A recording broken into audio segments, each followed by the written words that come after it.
কোথাও গন্ডগোল হয় না, দেখবেন বিজেপির পঞ্চায়েতগুলোতে গন্ডগোল হয়। কারণ কি?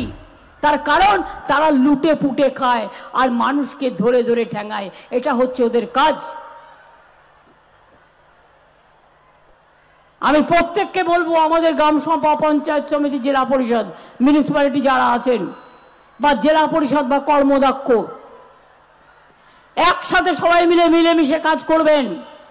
মনে রাখবেন, আমরা সবাই ছোট, মানুষ কিন্তু বড়। মানুষ আপনাকে জিতিয়েছেন, তাই আপনারা এই জায়গাটায় এসছেন।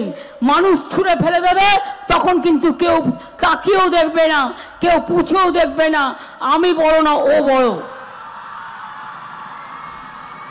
আমি চিরকাল এই কথাটা বিশ্বাস করি। আমার সাথে যারা দল করবেন তাদেরও বলছি, এই কথাটা বিশ্বাস করলে আমার সাথে থাকবেন, আর এই কথাটা বিশ্বাস না করলে নিজের ঘরে যান, বিজেপি করুন, কংগ্রেস করুন, সিপিএম করুন, আমার কোনো আপত্তি নেই। তৃণমূল কংগ্রেস করে মানুষকে বঞ্চনা করা যাবে না, পরিষ্কার কথা। মুখ্যমন্ত্রী সরাসরি যদি কারো কোনো অভিযোগ থাকে জানাবেন, এটা চলবে। গভর্নমেন্টের পোর্টালও আছে, এগিয়ে বাংলাও আছে, যেখানে যা সমস্যা আছে সব বলবেন। আর ভালো থাকবেন। আমার রূপসী বাংলায় যেন নতুন করে আগামী দিন বাংলায় পথ দেখাতে পারে, বাংলায় সকলকে, সারা বিশ্বে, দিল্লিকেও পথ দেখাতে পারে। কি কন্যাশ্রী হবে তো? খিদে পেয়ে গেছে তোমাদের? খিদে পেয়েছে? কি লক্ষ্মীর ভান্ডার মায়েরা অত দূর থেকে কষ্ট করে এসছেন, রান্না বান্না করে এসছেন না গিয়ে করতে হবে? কেউ হয়তো করে এসছেন, কেউ হয়তো গিয়ে করবেন।